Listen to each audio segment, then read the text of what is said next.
Assalamualaikum warahmatullahi wabarakatuh. Bertemu lagi bersama Ibu Guru IPA dari SMP Negeri 3 Kadungora. Nah, pada kesempatan kali ini kita akan belajar mengenai sistem pencernaan yang materinya ada di kelas 8, tepatnya semester 1 ya. Di sini ada sebuah video mengenai organ tubuh ya, tepatnya organ pencernaan yang menyusun sistem pencernaan. Nah, jadi kita bukan hanya tahu makan saja ya, tetapi juga harus tahu bagaimana proses pencernaan yang terjadi di dalam perut kita. Selanjutnya, ini ada seorang anak perempuan yang sedang makan ya. Nah, di sini kenapa sih kita butuh makan? Kemudian, kenapa kita harus mengunyah makanan yang kita makan? Ada yang tahu jawabannya?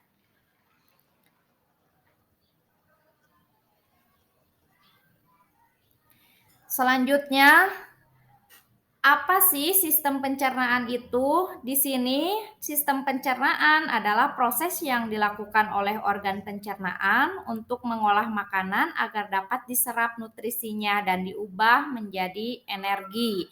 Sehingga nanti kita bisa melakukan aktivitas karena memiliki energi ya. Kemudian di sini ada berbagai jenis bahan makanan, di mana bahan makanan tersebut mengandung nutrisi yang dibutuhkan oleh tubuh kita.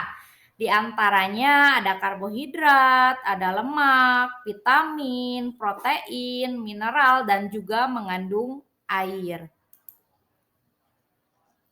Nah, ini ada berbagai organ yang menyusun sistem pencernaan, mulai dari mulut, esofagus, lambung, usus halus, usus besar, dan anus.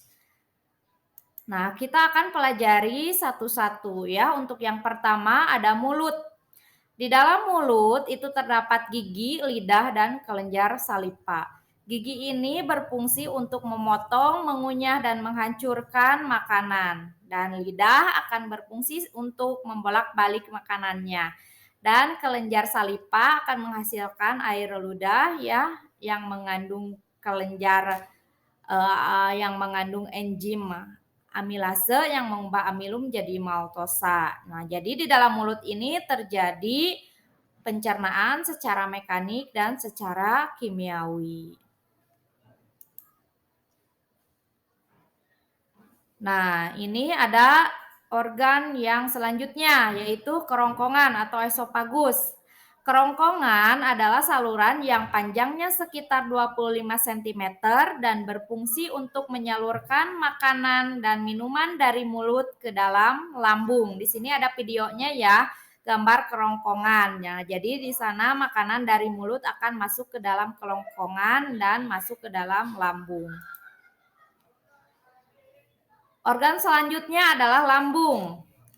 Pada lambung terjadi secara mekanik dan kimiawi ya pencernaannya. Secara mekaniknya, lambung akan melakukan gerak peristaltik untuk menghancurkan, mengaduk, dan mencampur makanan. Bisa dilihat ya bergerak-gerak. Nah, itu sedang melakukan gerak peristaltik. Dan yang secara kimiawi di sini akan dihasilkan ada berbagai enzim, ada enzim pepsin, lipase, renin, dan juga ada HCl, asam lambung. Pepsin ini berfungsi untuk mengubah protein jadi pepton, kemudian lipase akan merubah lemak menjadi asam lemak dan gliserol. Kemudian renin akan mengendapkan protein kasein dan HCl itu akan menghilangkan berbagai racun.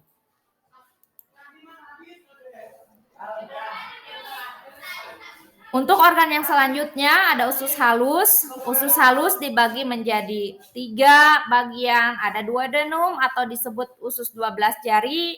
Kemudian ada jejunum atau usus tengah dan ileum atau usus penyerapan.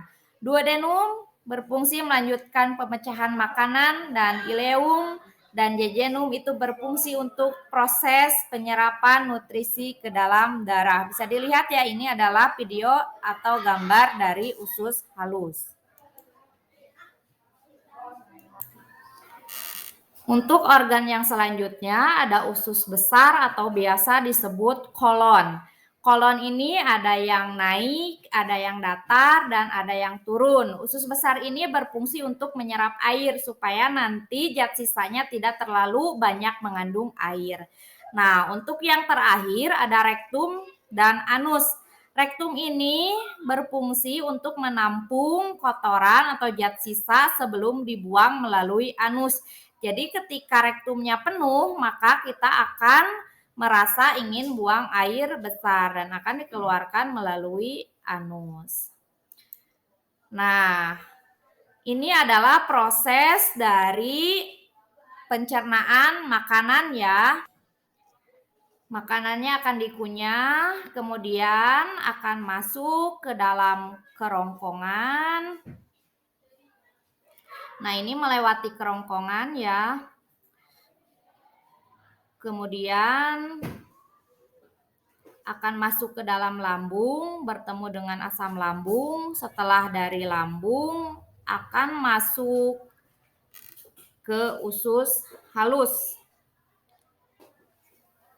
Di usus halus di sini melewati duodenum, kemudian usus tengah, jejunum, dan akan melalui ileum atau usus penyerapan. Nah, di dalam usus penyerapan nantinya akan terjadi penyerapan sari-sari makanan. Nah, jadi sari-sari makanannya akan diserap oleh bagian pili pada usus halus ya. Kemudian nantinya akan dibawa bersama darah dan disebarkan ke seluruh bagian tubuh. Nah, zat sisanya ini akan dikeluarkan dari usus halus dan menuju ke usus besar. Di dalam usus besar terjadi penyerapan air, kemudian nantinya akan ditampung di dalam rektum, baru akan dikeluarkan melalui anus. Nah, anak-anakku, materinya sudah selesai. Sekarang waktunya kalian kuis. Coba jawab 2 pertanyaan ini. Untuk yang pertama, apa saja nutrisi yang dibutuhkan oleh tubuh?